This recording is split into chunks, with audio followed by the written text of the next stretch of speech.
do you think it's possible, particularly on this fracking front, that the lanes were closed in Fort Lee and the George Washington Bridge because they were looking for oil and shale, oil and gas shale? Do you think that's really the missing link? Maybe Fort Lee in particular? Is that what Christie was doing? You know, Governor Cuomo here in New York, we could easily be fracking, and it can be done in a totally safe way. He has created a lane closure on fracking. He said, let me just do a study. Now they find out there's no study. It was blocked. He's put traffic cones all over fracking, trying to postpone it till after his reelection.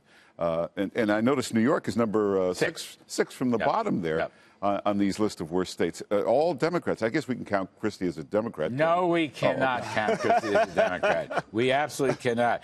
Dorian Warren, why is it? There's a red state model. We've talked about this before.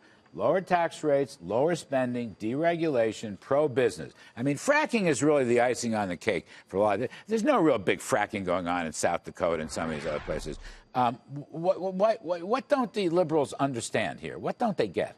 Well, Larry, I looked at the study, and there's one indicator that's not in the study, and that's the amount of federal government welfare that goes to red states, which is the highest relative to blue states. I thought Christie said that he pays much more in taxes to Uncle Sam than he gets back.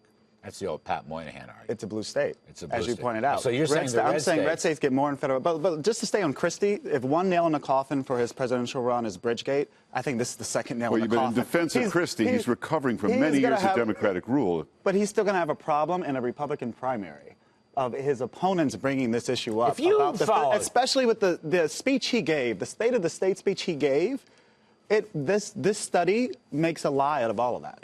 Terry Jeffrey, if you had to follow Governor John Corzine and all the rest of these guys, McGreevey, you'd have your state would be in deep doo-doo, just like New Jersey is. Well, my old state, where Ronald Reagan was governor when I was growing up, California, is now an honorary East Coast state, Larry.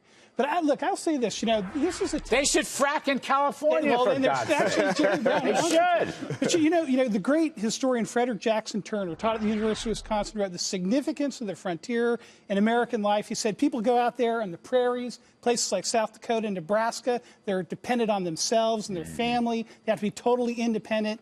He said that's what made America free and great. That map proves it still. Go west, young man. Our East Coast is becoming an honorary part of Europe. California is becoming an honorary part of the East Coast. It isn't that hard. I mean, take the guy in Illinois. Take the guy in, Malloy in Connecticut, okay? We got a place in Connecticut. This is tax and spend. Tax and spend and give away pensions, hardly any co-pays, if any, pensions, medical care. The guy in Illinois, I can't think of his name right now, he comes in, all he does is... Quinn, thank you very much. All he does is raise taxes. I mean, this is like not a secret. You should put Texas in there. They've got the red state model, too. You got to put an asterisk on Christie, because, first of all, it may have been 50th when he got there, and they were devastated in the last year by a hurricane. A great portion of that state wiped out. So that's and he did cut back. He did really begin to cut back on pensions and benefits. He did take on the teachers' union. It's not complete. I'll grant you that. He's got more work to do. I believe he still wants a 10% supply-side tax cut. That'll bring some people into the business.